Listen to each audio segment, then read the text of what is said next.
and it's now 10:30. I will start bringing people in. So let me admit all.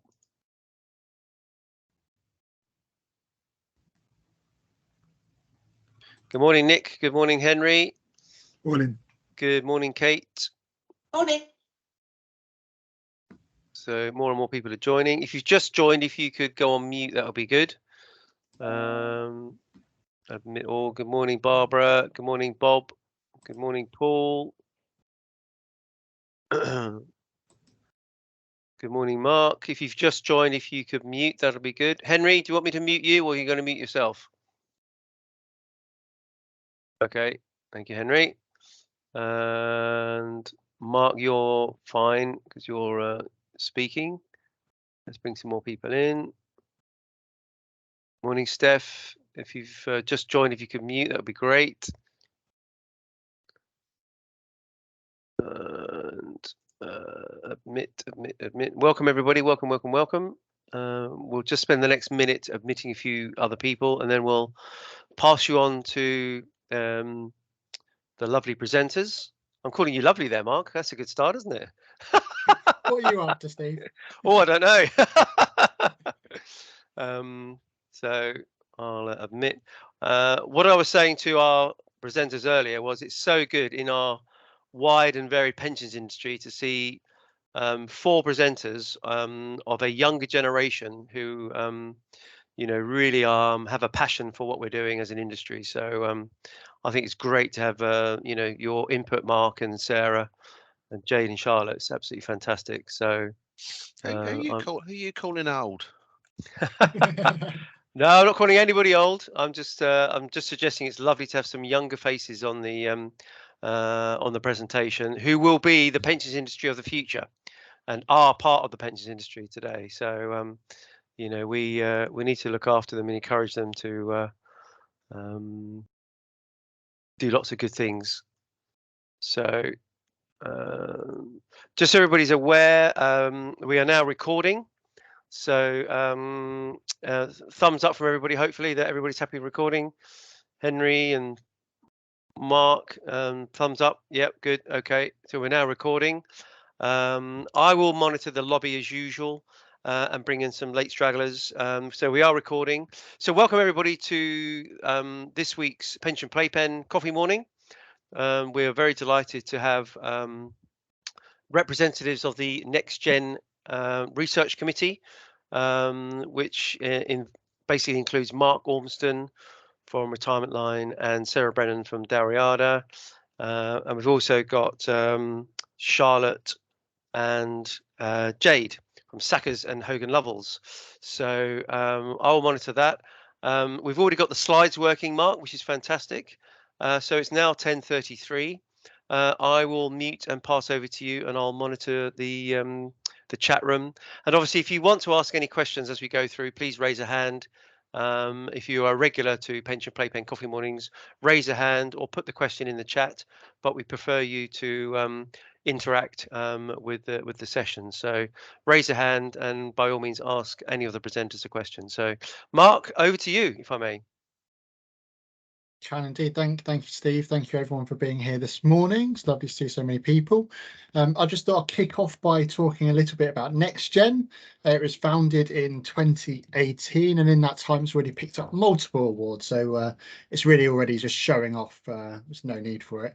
And it's not about age. It's a space where potential future leaders can challenge thinking and debate ideas and provide various sort of platforms and opportunities for members' voices to be heard and shared more widely across the pension industry and beyond, because it's not just about pensions, it's investments and the savings world and legal entities, etc.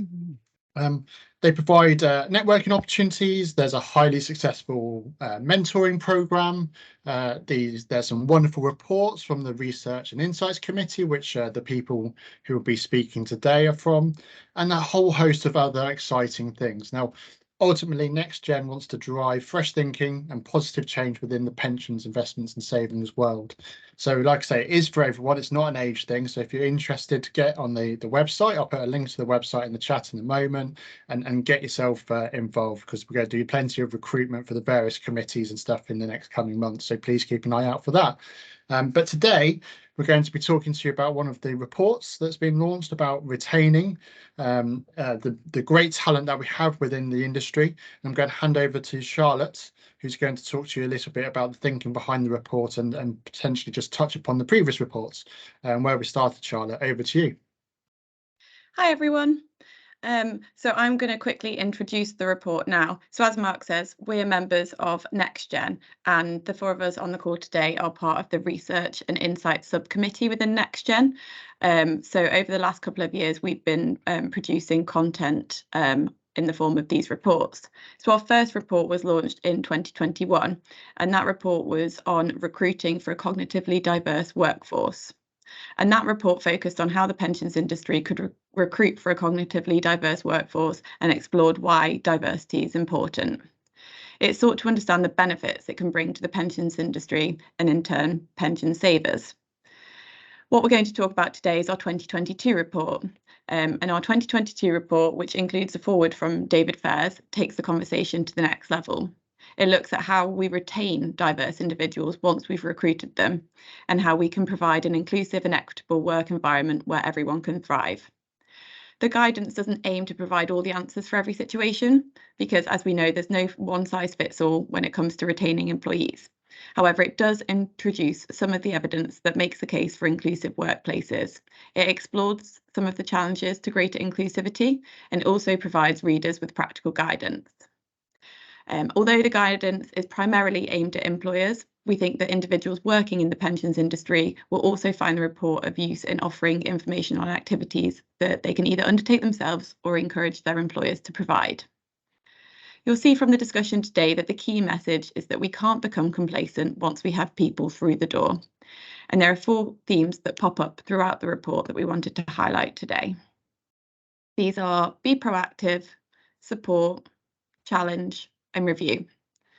And Jade is going to kick us off with the first theme, which is be proactive. Great, thanks, Charlotte. So as you can see on the slides that Mark has just popped up, there's a couple of key top tips here on how you can be proactive in recruiting and retaining diverse talent in your workforce. I'm not going to go through all of them. Some of them might feel a little bit self-explanatory. But just to kick off, if we look at the very first one, sharing your ideas and helping to implement them. Now, this might seem really straightforward, but actually some people might feel a little bit, they might feel a little bit embarrassed or a little bit concerned about maybe rocking the boat and putting something new out there. And indeed, when we conducted a survey to help us put some research and some quantitative studying behind our report, we found that there was no shortage of ideas on how to encourage more diversity at all levels throughout the pensions industry. So just to give you a couple of examples, some of the key things that came out were whether a degree was really necessary when making hiring decisions or promotion decisions, running campaigns that highlight the pensions industry as an industry to go into and the roles that are available within it. I'm sure many of you share the same story, that you didn't actually realise you were going into the pensions industry when you first were employed. And also the idea of creating better support frameworks for younger people moving into those roles, who for many of them pensions might seem a long way off and not something that they immediately need to think about. Just to open it up to the floor, I don't know if anybody off the top of their head has any ideas that you might think would help to encourage diversity at all levels. Please feel free to raise a hand or pop it into the chat. It'd be great to get some conversation going on this topic. And I'm sure there's lots of ideas out there because, as Charlotte and Mark have said, there's not one clear answer to this. I'll just give you a few seconds to add some in. Yeah, visible role models from different backgrounds, totally agree. And that's definitely something that's picked up in our report. It's always helpful to be able to see what is possible. Employee resource groups, again, and that's something that I'm going to discuss very shortly. It's all about putting these frameworks in place where people feel supported and celebrated for their differences and bringing that diversity and the benefits that diversity has into your workforce. Now, one of the things that is tricky here is the sort of second part of this sentence, which is how to implement your ideas. And there was definitely some concern from the survey responses we had about how much the industry is actually doing in this space and the sort of varying levels of what might be termed genuine commitment to diversity rather than just being seen to go through the motions and do the right thing. So that's one of the reasons why implementing your ideas and being a part of that new wave is really important. And it can't always be that you might think of a great thing, but then it's left to somebody else to bring that forward, because they might not have the same passion as you for it or see it from all different angles. And that's another kind of thing that might be helpful if you guys could just have a think about in your own organisations. Do you have a clear idea on how you would go about implementing change? Is it something where you can just have a quick chat with the boss or raise an idea in a group meeting? Are there official channels you would have to go through? Would funding be an issue? All of these kind of elements that might feel like obstacles, but actually when you work together and put those ideas out there, they can be overcome. So I'll just take us on to a really good example of how this can work in practice. And it's actually a case study that is reported on in our report.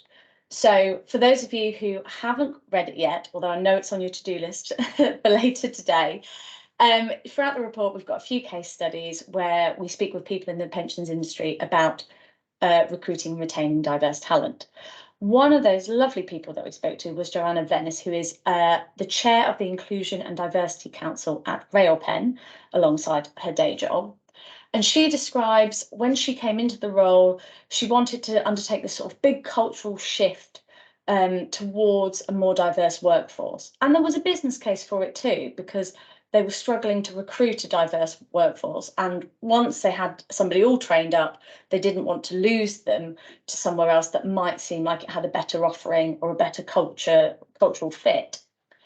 So how did they go about doing this? Well, Joanna worked with her team to formalise their commitment to diversity and inclusion and set up the Diversity and Inclusion Council. And that involves colleagues from across their business and actively listening to what colleagues need. So being very open about where the direction of travel might be. They then also created different subcommittees that would look at specific things. So now, for instance, I believe Railpen have a working group looking at how they can better support neurodivergent colleagues or working families. So it's really bringing together this idea of identifying and celebrating the differences in the workforce and how they can make that a real prominent feature of life at Railpen.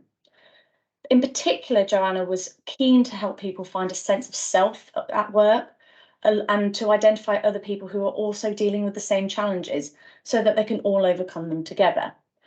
And there's been lots of things that have happened since then. They've celebrated identity and culture, looking at Pride and Black History Month for the first time, which for many businesses is probably going to be some of the first times that they'll be actively doing things in that arena.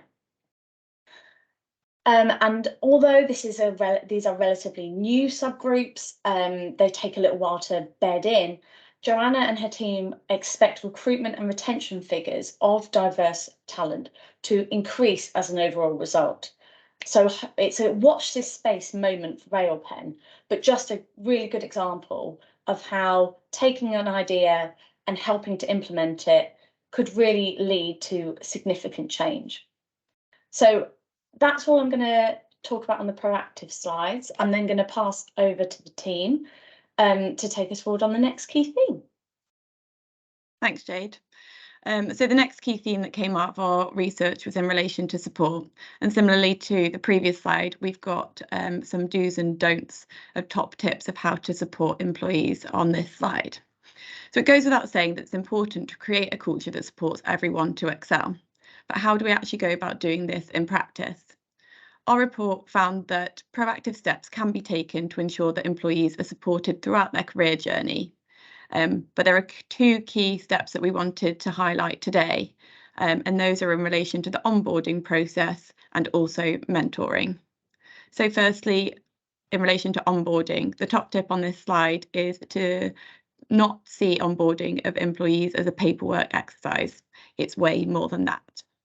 And a study by the Aberdeen Group revealed that around 90% of employees decide whether to stay or leave a company within the first 6 months of their employment, which shows that effective onboarding is crucial to retention. However, the responsibility of getting this right lies pretty much with the employer. When we think about onboarding, we might automatically think about filling in required documents, carrying out mandatory training, even health and safety training. And whilst all of these are practical and necessary steps, our report highlights the importance of other aspects of the onboarding process. So, for example, onboarding provides companies with the opportunity to provide the new joiner with information relating to the organisation's history, the culture they're aspiring towards, learning resources, and growth opportunities. And this doesn't have to be just done through handouts and giving the individual time to browse the company's website. This can be done through interactive and engaging sessions. Onboarding also provides a really good opportunity for the new joiner to build connections within the business, and this should be encouraged by the company. One way of doing this is to give new joiners flexibility at the start of their employment, to give them time to meet individuals across the business and form organic working relationships. So, for example, as lawyers, we have hours targets. By reducing the hours target for the first 3 months or not having an hours target at all, that encourages individuals to focus on the wider aspects of the workplace and get to know individuals as opposed to just sitting at their desk and trying to meet those targets rather than forming important relationships. Although our report focuses on onboarding employees, it's likely that the onboarding process is equally important for trustees joining new trustee boards too. Just open up to the group chat now if anyone has any experience of good onboarding techniques, and also whether anyone's experienced a really dry onboarding that's put them off their new company.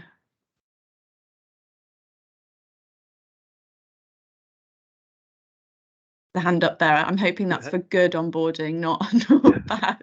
We have bad onboarding. Yeah. Yes, of course, it's good onboarding. So what we do when we have new people join is we tend to do like a lunch with people from the different employee resource groups. They get a chance to actually just get to know people and chat in a bit more of an informal setting, which I think goes down better than just a presentation amongst many other presentations that they also receive when they join. Yeah, I think that's really important. I think that also gets at the building organic relationship side of things, as well as being able to then ask questions around the business that you wouldn't feel like you could ask in a more formal setting. And another key action that we wanted to pick up on this slide in relation to supporting employees is the setting up mentoring and buddy schemes. So I think it's important for companies to engage with a mentor wherever they can, and the mentor can be from the employee's workplace, or it also can be from an external, so from a different company or organisation. So Mark touched on NextGen's mentoring programme. So for those that don't know, the NextGen mentoring programme matches individuals from different organisations across the pensions industry based on the mentee's development wish list and the background and experience of the available mentors. And that's something that we continue to run if anyone's keen to get involved in that. And our report sets out the positive impact that mentoring can have on individuals and quotes some interesting statistics from McCarthy Mentoring. The statistics show that millennials who intended to stay with their organisation for more than 4 years are twice as likely to have a mentor than not. And the statistics also show that 89% of those mentored go on to be mentored themselves, which shows that people see the benefit in having that mentoring relationship. And although there's obvious benefits to having a mentor, this is one area where our key message of not becoming complacent is crucial. A successful mentoring program should encourage both the mentor and the mentee to be proactive and spend time building the relationship. I'm sure many of us have experienced, myself included, it's very easy for mentoring relationships to fall away, especially those with an external mentor. And I think those mentoring programs should encourage the relationship to be two-sided. So encouraging mentees to think about what they want to gain from that mentor relationship, as opposed to putting the onus on the mentor. So I've touched on two of the key actions that could be taken to support employees, but our report covers a number of other steps that can be taken to help employees during their career journey. Charlotte, sorry to interrupt. On that mentoring piece, my son is involved with the Royal Institute of Chartered Surveyors. He's a qualified RICS surveyor, and they do mentoring, and they have done for many, many years. Do we think as an industry we should collectively be talking to people like the CII or the PMI or industry bodies that are involved in our industry to actually sort of marry up that concept of a mentor is attached to one new entrant or a graduate or a new employee who's just joined an organization. Do we think that NextGen and or the industry should do much more in this mentoring? Because I've been in this industry for nearly 40 years and it's something that never really I've seen or heard of, really, and I'm being brutally honest. Is that something you think that collectively we should all start maybe a proper program where people like Henry, I'm putting in my sort of pool at the moment. We would be responsible for looking after one person that may have just joined Prue or Hargreaves Lansdown or Aviva or Lane Clark Peacock. It doesn't really matter who they've joined, but we are for maybe 12 months mentoring them and voluntarily helping them with any questions they might have. I mean, is that something you have started to see or haven't seen at all? So personally, I have a mentor both internally at Sackers, and I also have an external mentor who's at Pi Consulting. And for me, it's been really helpful to navigate the start of my career journey with mentors, being able to ask questions both internally and externally. I think setting it up would be really helpful, but making it compulsory, probably not so much, because if you have a mentee who's doing it out of necessity rather than choice, then they might not be as engaged in the process. But I definitely think it's something that the industry as a whole should be looking towards doing, especially given there's a number of people with a great amount of expertise that would be willing to share it with more junior people in the pensions industry. And there's a lot that can be learned from that. Yeah, and can I just chip in as well, Charlotte? So the PMI has started a program as well, mentoring program, which I've been part of, and also part of the NextGen one. And I think it's really important to see how these different areas of involved in pensions all link up. And I think that's what we don't get in the day job every so often, is that we actually sort of stay in our lane, so to speak. So, for someone like me, it's all going to be about decumulation and policy and that sort of side of things. I won't get too involved on the legal side of things. So I think it's really important to get that broader view of how all these things connect as well, not just having having that confidence to speak to somebody externally about your internal position. It's really helpful. But I agree with Charlotte. I think it has to be wanted from both parties. I think if it was compulsory, you might lose something potentially. Yeah, and even in the chat, Steph Gold, I don't know if you want to mention it, Steph, but Barnett Waddingham looks like that's an internally focused mentoring, but wouldn't it be a great idea to externally do that? Steph, do you want to sort of make a comment on that, or? Yeah, I'm on the steerco for the training and development, and we're just about to relaunch the mentoring program with our HR team, but we've not thought about having any external mentor connections, I don't think. So I'm definitely going to I think it's a really good idea, because it's very easy to become focused on your industry or your organization, but having that cross industry, I think it's a really good idea. I think also with the external mentoring system, you may also move away and not have that fear of saying something that might get back to somebody else. So there might be that more confidence and safe space created.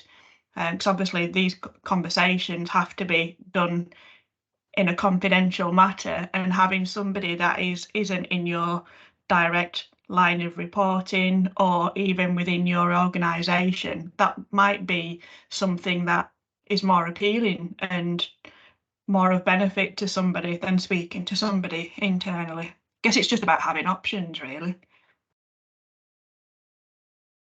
Yeah, you need platforms and organizations to come together on this, you know, and have a focal point. So I think it's a massive, massive opportunity for the industry to help, you know, not just others, but, you know, especially younger people as well, you know, and I'm conscious that, you know, it's very important to pass on knowledge. And, you know, it's so important, you know, that, you know, Henry knows a lot, I know a lot, but, you know, it's so important to try and just in a confidential manner, as you say, Sarah, just try and guide people to think differently or approach it in a different way. And it's a good idea that maybe, you know, an investment manager, maybe he's talking to a trainee actuary, or you know, administrators talking to you know, an investment consultant. I don't know. I mean, you know, it could be quite interesting. There's got a hand up there. Lasha, do you want to sort of say something there, or? Yeah, I was just going to say, I think that it's really important that when you have set up a mentoring program, it's really clear what the objective of the program is, because a lot of the time you can end up with ones where people don't really know what they're meant to be doing, what they're meant to get out of it. They don't have a long-term relationship. And actually, generally, I think a lot of people from marginalized groups are over-mentored but under-sponsored. So they don't, you know, they maybe are getting advice or having a mentor assigned to them, but they're not really getting somebody to advocate them to actually progress. So I think there needs to be a really clear structure in place and objective in place. And that's even stronger when it comes to reverse mentoring, where people are often talking about quite sensitive experiences. Yeah, I think they're valuable points in the external mentoring program that I part of pulled together, like an objectives list, separate one for the mentor and the mentee to consider before meeting for the first time, just to make sure that it's a productive relationship. But back to your point, Steve, I think even if it's not a compulsory thing that's pulled together, it'd be helpful for a body to pull together the different mentoring schemes that are out there, because by the sounds of it and looking at the group chat, there's quite a lot of different things across the industry that people just might not be aware of. So more visibility on what's out there could be really helpful. So that's all I was going to discuss on the support theme, and I'll now pass over to Mark, who will be looking at the next key theme, which is challenge. Yeah, thanks, Charlotte. That was really great. So I'm going to talk a little bit about challenge or challenging. So people may know that I tend to just bang on about annuities an awful lot, but other than that, I'm also a company director. I'm an elected governor. I'm elected councillor. I do all sorts of committees and bits and pieces. So basically, if anyone's looked at my LinkedIn, there's a little bit that just says I'm basically just a general pain in the backside, and that's what I seem to do. I think I seem to just challenge because it's part of multiple roles that I do. But something that I think is so important is that unconscious bias and challenging yourself. And you know, when I was going through this report, it was amazing the amount of occasions I thought of and I've let certain things slide potentially because it didn't impact me. And I think it's so important to make sure that we're creating an environment where we can speak more openly and challenge in the right manner. I think that's the really important point that was going to come across. And in the case study that relates to this point, we had someone who was going through their professional trusteeship, and they were looking to get on various boards, etc. And they just didn't feel confident enough to have those difficult conversations. They thought it was going to reflect badly on them and their recruitment chances. Until they got onto the first stage of the ladder and started building up their experience, and at which stage they felt like they had the experience or authority, if you like, to then have those difficult conversations. And I think though there's a real nice couple of sentences towards the end of that case study where they mentioned that the organizations that empower people to have open and honest conversations and have those difficult conversations are going to be the ones that move the needle. And then when I was doing my own research in this particular area, we have to appreciate how much the trickle down factor has and how much power that has. So it starts in the workplace, then you talk to your friends about it, then it goes into family, and it really does have a huge impact. And I think from my point of view, it's challenging in the right way, but the biggest challenge is going to typically be the man in the mirror, so to speak. We're going to have to start with ourselves and really understand our own unconscious bias. And it's difficult because we've all got our own blind spots. But if we continue to challenge ourselves, then we've got a really good chance and be open to challenges. I'm just picking up on Henry's comment earlier in the chat around succession planning, which is a horrible conversation for an awful lot of people. It can be very tricky. Some people may know that I work for a family organisation, and so that succession planning can be particularly tricky, because ultimately we're talking about replacing family members and all this sort of side of things. But the conversations must be had, because ultimately we're talking about the wider good for the company, the organisation, and culturally across the environments. So that's what I wanted to talk about with challenge. My bit was going to be short and sweet because I wanted to hand you over to Sarah as quickly as possible. Thank you, Mark. Although I was going to use the short and sweet excuse as well, and from listening to all of your talks beforehand, I've realised how well prepared they all have been compared to me. So I'll apologise in advance for my ad hoc and on the spot talking. But I've got the last topic of today, which is about review. And I'll probably just start off by saying, because it's the last slide, it's not the end of the process. I think it's important that all of these good tips we all take on board, but we need to be able to measure and monitor what impact it's having. And that's not the end of the story. We then need to be able to use that analysis that we've been through to tailor what we do next. And like Charlotte said right at the start, there is no right answer. I mean, our report that we've pulled together, it doesn't have all the answers, and I don't think any one report would have all the answers, because otherwise we wouldn't be having this conversation today. And it's just about raising the awareness, bringing ideas together, having the conversation, and really at a human level, thinking about these are people that we're talking about, and people's careers and how people feel, and that's really important, because if we don't have people to do the jobs, then that's we're not going to get anywhere. But when I was thinking about what to talk about at the review stage, I tried to break it down into a few different areas, and I know our report is focused largely on employers. But I came to a bit of a dead end in thinking, okay, well, we need some data to be able to measure that.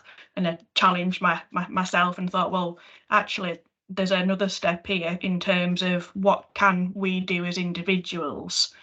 And my feeling here is to review ourselves. So, like Mark said in his talk, he realised one situation where he might have been able to do something. So I think challenging continually to review what we do. So are there mentoring opportunities that we'd like to get involved in? Are we already having mentoring? Is it having the desired impact that we want? Have we got objectives that are set correctly, and our conversations having the desired impact for us and giving us ideas to take away? Going back to Henry and Steve's point, are you guys wanting to get involved in mentoring, reverse mentoring? Are there platforms already that you guys might want to get involved in and have those discussions with people to help people on their own career paths? One other thing that I was going to mention was on the company side. This is where it gets a little bit challenging in terms of collecting data. So how do you measure what you've put in place is having the impact? And I'm also looking at employers and trustee boards. And I'm going to pause to see if there's any thoughts from around the table and ideas and suggestions of companies out there that have collected data to be able to really measure and then inform what their strategy is going to be on the retention piece. And hopefully somebody will speak so Steve doesn't have to pick on somebody.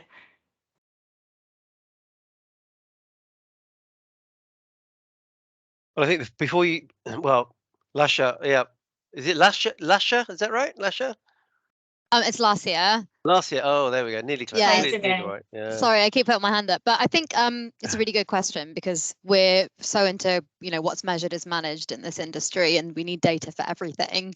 I think the questionnaire that forms part of the Asset Owner Diversity Charter is a really good one for a starting place. It's very comprehensive, so it asks for stuff like, you know, different types of diversity at different levels, but also information about retention and recruitment and what mentoring processes you have in place, and, you know, paternity leave and maternity leave take up and all of that. So I definitely recommend using that as a starting point. I think most people probably won't have the systems to answer all the questions yet, but it's quite an aspirational way to collect data, and it's something that we use and that we look at a lot.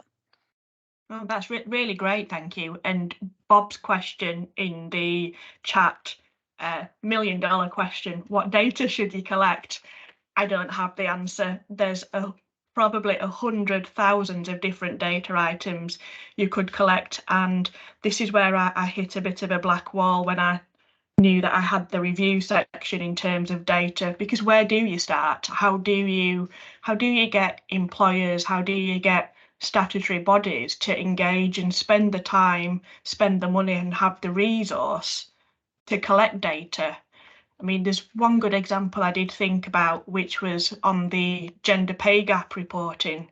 So it is now a requirement for companies that employ, I think it's over 250 employees, to report publicly available information on their, made that a legal requirement for companies to do. And I wonder, should something similar be done in terms of other data reporting? And then that goes back to the $1 million question to Bob, where on earth do you start? I wonder, Bob, have you got any suggestions for us? Do you know the answer?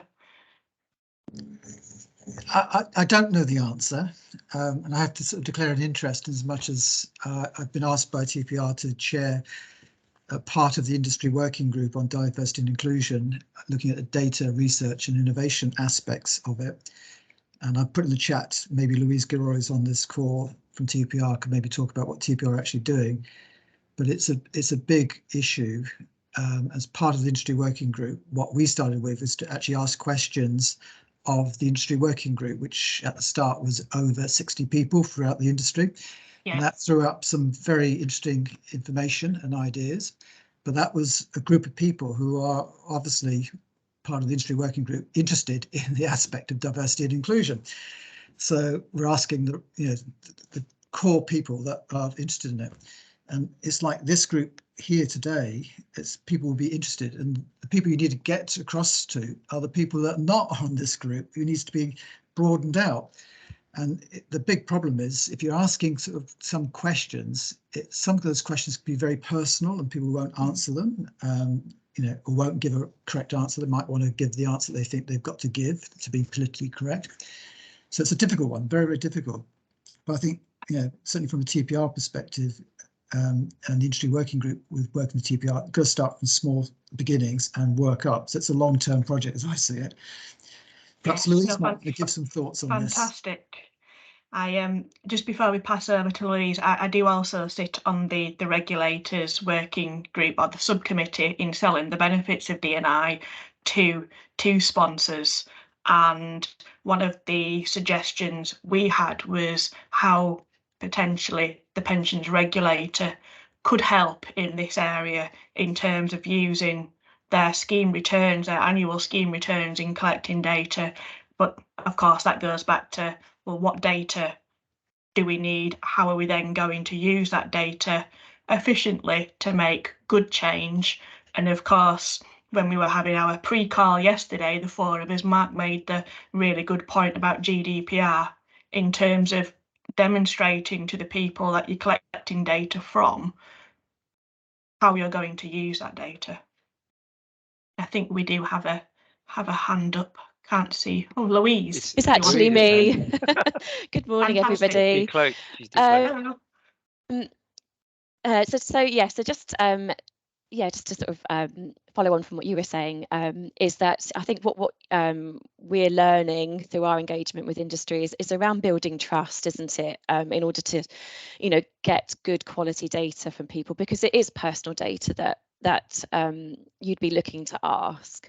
So I think it's very much about how you communicate with your staff around why you're collecting this information, and what that information will be used to inform.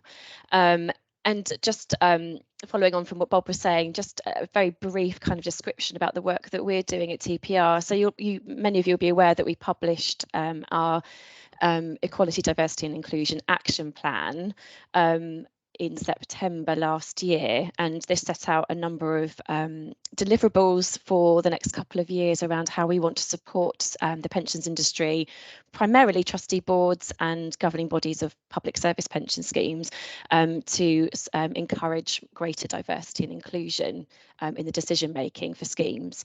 And one of those deliverables is around collecting data from trustees about their diversity characteristics. So that's something that we're exploring with the help of Bob's subgroup in our industry working group, to roll out a survey later this year. So our current thinking is that it's important that we ourselves as the regulator try to encourage the industry to trust us in terms of collecting this data and what we'll be using that information for, and also just testing what individuals are willing to share. I think we can ask a number of questions, but as long as there is an opportunity for people to choose not to share that information, and not make it compulsory, and that's something we ourselves could track over time. So I'll leave that there, but happy to answer any questions if anybody had any questions on the back of that. That sounds a really good development to me, Louise. And I wonder, will that also extend to employers as well? Will you be looking at trustees and sponsors? Well, not just trustees, sorry, the whole advisors, or what's your scope there? At this stage, we're not looking to widen it to the whole of the industry, but we're just going to be focusing on trustee boards and the boards of public service pension schemes. Sure. That's really interesting. Thank you. I wonder if I could just jump in here with what might be a helpful example of an informal way to collect some of that data. So here at Hogan Lovells, we've got lots of different networks and things like that you might expect of sort of a big organisation. And one of the things that we are working on is a social mobility network. It's currently just a sort of working group, so a bit less formal. But social mobility is one of those kind of areas of diversity that people don't often talk about. A lot of the time it's because it's linked with class and money, but it's actually one that sort of sits over the top of lots of other aspects of your identity, and can also be something that isn't easy to see. And a lot of the time you might find people that have become pensions professionals might not necessarily fit with where they came from anymore. So it's another kind of big generator of imposter syndrome. Now, something that we've found that's been really helpful is to do a storytelling workshop, which is effectively where people self-select. If you want to come along, you can. And there are different questions which are aimed at getting people talking about their backgrounds and what they grew up like, and where they're from and how that might impact their views of the world today. And it's not necessarily a way of being able to say, oh, well, we've got X many people in the organisation who are from this particular background, therefore big tick for us for diversity.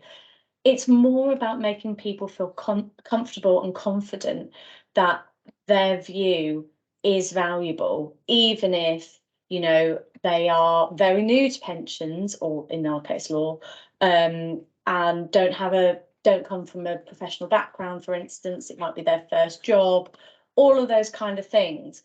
And because it's people talking and sharing, and you're encouraged to do it by the questions, obviously it does take a few nudges for some people, it's a really great way just to get that conversation going. So I think to your point, Louise, the kind of hard quantitative data, that's great, because then we can, you know, measure it and put policies in place is there. But it might be that those kind of softer, more informal sessions help to actually elicit that data in the first place. I certainly think that would, you know, that could be a useful tool for trustee boards where, you know, there's only a small number of people, and anonymising that information might be quite difficult if the board was to try and collect it about themselves. Yeah. So that seems like a really good tool to sort of get people to voluntarily share their experiences to get a better understanding of the diversity that already exists on your board. Yeah, thank you, Jade. That's really interesting. Thanks, Beth. I couldn't agree more, Jade. You know, the power of sharing experiences if you choose to disclose, because obviously there are some things that you might not want to disclose and share, and that's absolutely fine. But if there are experiences that you feel comfortable in sharing, it can really empower other people to share, and also give other people a bit of an insight into your own frame of reference, because every one of us around this table have different experiences, backgrounds. You know, I know, I can't recall whether it was Steve or Henry made a comment about their appearance and their age, but we often forget your appearance isn't just you, what's in your head and your background. You know, we can't see all of that, and you bring more to the table than just how you look. And I think that part of it is really hard to be able to collect data on and to measure. But, you know, that's also a good example of challenging ourselves and reviewing as we go along this process our own unconscious bias, and of course our own frames of reference change over time. My frame of reference will perhaps change tomorrow from this conversation that we've had. So that's why it's really important to, again, like I said, we're on the review, the last slide, it doesn't end there. This is all a process that we need to go through together, and having this safe space and having the opportunities to even have an hour of all of your time talking about diversity and inclusion. And I think, like Bob says, the people here today, you know, thank you so much for joining, and it's clear that there is you're all so passionate about it, otherwise you wouldn't be spending an hour of your time here with us. It's great to be able to continue and raise the profile of diversity and inclusion. Like I said, I don't have the answers, the report doesn't have the answers, but I think collectively together to continue the journey is what's important, and to empower other people to do all of the good things that Jade, Mark and Charlotte have said. I think it's been a fantastic presentation. One question, Sarah, and for the panel, I guess, is NextGen, or your sort of committee, going to produce a diversity and inclusion questionnaire? I know Lassie has put one up there for asset owner diversity inclusion questionnaire, but will you come up with your own questionnaire maybe that might help employers or individuals, or maybe a D&I website? I don't know. What's the plan for the next step for NextGen, Sarah? Ooh. Do you want to comment on that, Mark? I'll comment. We are deciding the plan of action, Steve. I think the idea of the questionnaire one is an interesting one, and something that we're discussing. There's a couple of other priorities for the committee in the coming year. Yeah, so it's ideas that we're kicking around. Basically, we're just project planning what we're going to be doing for the next 12 months. Does anybody on the call have any suggestions or thoughts on what you think NextGen can or should be doing? Love to hear any ideas. Well, I suppose the bigger question is, if you're a business owner like I am, and many of us are involved with businesses, is even if it's voluntary, should they make more of a D&I in every single business and have a D&I policy or D&I? You mentioned about the gender pay gap info, but in terms of good governance for board directors, is it D&I should be on agendas of board meetings, or is it not there yet, or should it be there? I mean, that sort of questions my head is now starting to ask. So my personal view is absolutely diversity and inclusion is something that should be ingrained in all of our cultures.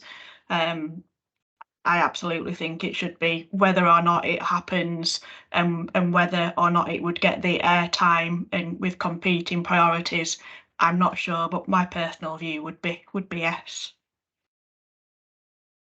I think we have a hand up if my cursor wants to work. Sophie, Sophie, do you want to unmute and ask a question, or? Hi, thank you. Such an interesting discussion this morning. I'm just curious to kind of to put out there how I think it's also really important to report on D&I progress with an organisation's stakeholders. So, for instance, if you're thinking about, let's say, the members of a scheme, how significant and potentially impactful it could be for them to know that they're represented within a trustee board or administrator or whatever it may be. And I'm curious to know as to what people's thoughts are in terms of how transparent you should be with those stakeholders, and should they be part of the journey? Because it's all, as you've rightly said, it is all about kind of progress, and we're not going to start in a perfect position. But as we're kind of building this, or working to accurately reflect our stakeholders, should we be reporting back to them, and how should we go about that? I think that's a great suggestion, Sophie. I don't know how we go about it, but my immediate thoughts is better engagement with our members helps us even to tailor our communication to them.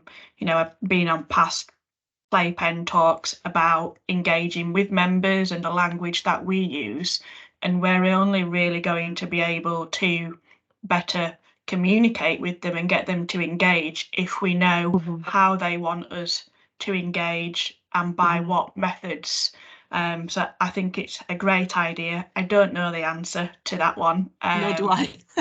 Just putting it out there. If anyone's got any suggestions or have actually done it themselves, but I agree, it's the more people involved in the process and the more people that are on board with it, the greater chances there are of having a positive impact. And that goes to sponsors too, and you'll probably find that a lot of sponsors involved in your clients, or even sponsors on this call today, do have a D&I strategy. So you might not even be starting from a flat surface, but again, it's how do you then get D&I the airtime in what's already a very busy agenda. Sarah, just another quick. Oh, sorry. Lassia, you go first. Go on. Oh, you go for it. I've been spamming with questions, so you go first. We like questions. Just on that point, Sarah, and actually to the panel, is NextGen talking to the Association of British Industry, Association of British Insurers, Federation of Small Business? What are other, trying to sort of get out of the pensions bubble, if you see what I mean? What's general industry doing in this space? Do we have any idea? Is there a networking opportunity here, or a learning opportunity? Sarah, what do you think? Good point. I'm aware of networking and speaking opportunities within the pensions industry. So we're currently working on a speaking opportunity at the Trustee Senate in springtime, but I'll hold my hands up I don't know if there's conversations with those sort of bodies. I'll ask for help from Mark, Charlotte, and Jade in case they're more aware than I am. Yeah, they're definitely conversations with all the usual pension bodies, so PLSA, etc. There is ABI conversations as well. So it is something that we're looking to build upon. Ultimately, again, you know, this is us just saying that these are our findings. Then we're going to start sharing, and expanding. So that is definitely the plan, to go a little bit further afield than pensions. But no, we have been in conversation with all the usual trade bodies, etc. And I would say, as many of us here are probably, if you know, the service providers for trustee boards and big employers, and you probably know from your own anecdotal experience that your clients are often pushing for greater diversity. I know from sort of a law firm perspective, it's one of the biggest things that's in a lot of pitches that we are invited to. And I'm sure, Charlotte, it's probably the same across your way. And so I think it is fair to say that there is a general recognition that actually this is important and something where more work needs to be done. It's always a question, where do you focus? Do you look at the, you know, as we've said, the gender impact, or do you look at social mobility? Do you look at race? Do you try and look at it all, but can't do it all fantastically? There's lots of ways to skin a cat, let's say. But yeah, I think it's fair to say that diversity is very much on the agenda across the board. I'm also finding that D&I related questions are very frequently coming up in tender processes. So this is tender processes for trustees, for advisors, asking the people that you're interviewing or wanting to interview what they're doing in terms of D&I. I know that I've certainly seen some good examples of that. So it's frequently becoming on people's agendas and becoming an important part of who you actually engage with. Yeah, it's really important, really important. Lassia, do you want to, your hand's still raised, do you want to make a point on that, or? Yeah, it's kind of a separate question, but I just wanted to ask about what the remit of considering DEI is, because a lot of the focus has been on DEI within people working in the pensions industry, but our impact is a lot bigger than that. So are we going to start thinking about how DEI affects the actual way the pensions industry is set up, pensions inequalities, things like gender pension gaps, ethnicity pension gaps, and then of course the way that pensions are actually invested and whether that's having a really negative impact on DEI. And I don't know if that, I mean, that's a mammoth task, right? So that might be outside the scope of NextGen, but it sounds like there's people from TPR and other groups here. So I just I hope it's on somebody's radar. If I can go first, absolutely. I mean, we're here today just with the focus on one very small area, which is retaining the next gen. So yeah, absolutely, it's already on our radar, and you know, would hope it's on other people's radars as well. But yeah, today is. I think if we were to start talking about that, we might need another couple of hours, and then you might all leave us, and we'd be on our own. Yeah, I mean, I'm aware of certainly a few organisations looking at certain aspects of what was mentioned there. Like you say, it's a real challenge, and that's the thing. I don't think we're really ever going to get to the point of, like Sarah was saying, what you said about the review stage. It's never going to be done. We're not going to get to a point and go, right, this is all sorted, guys.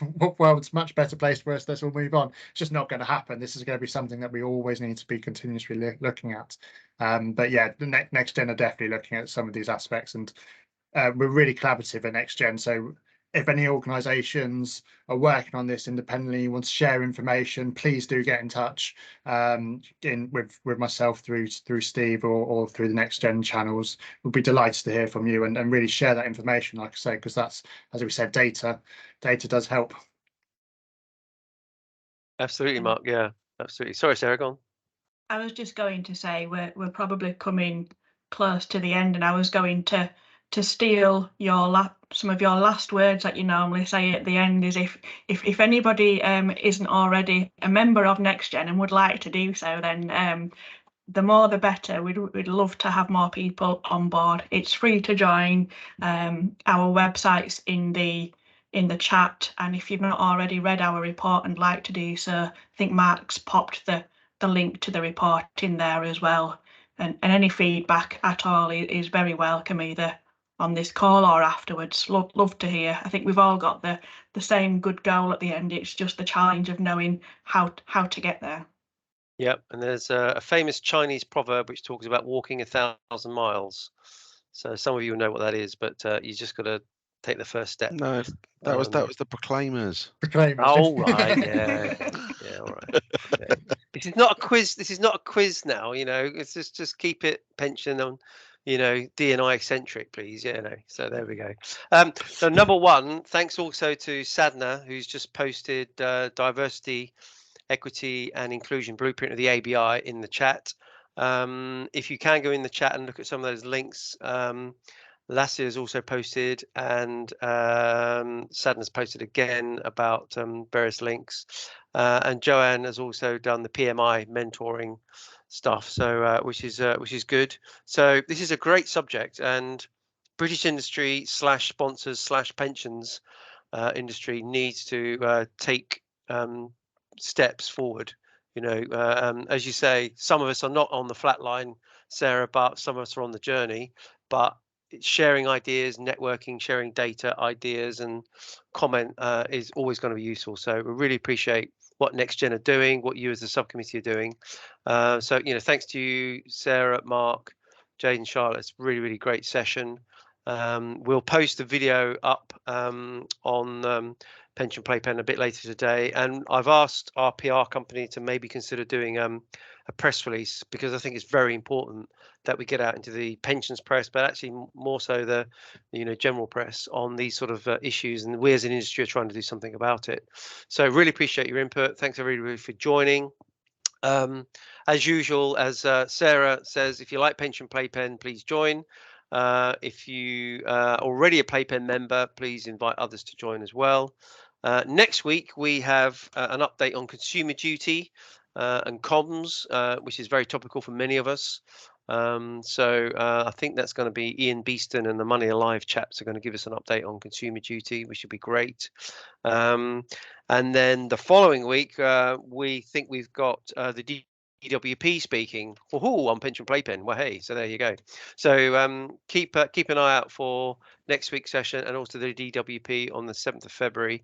As usual, we pray for peace in the East, and let's hope there's talks start there somehow, some way.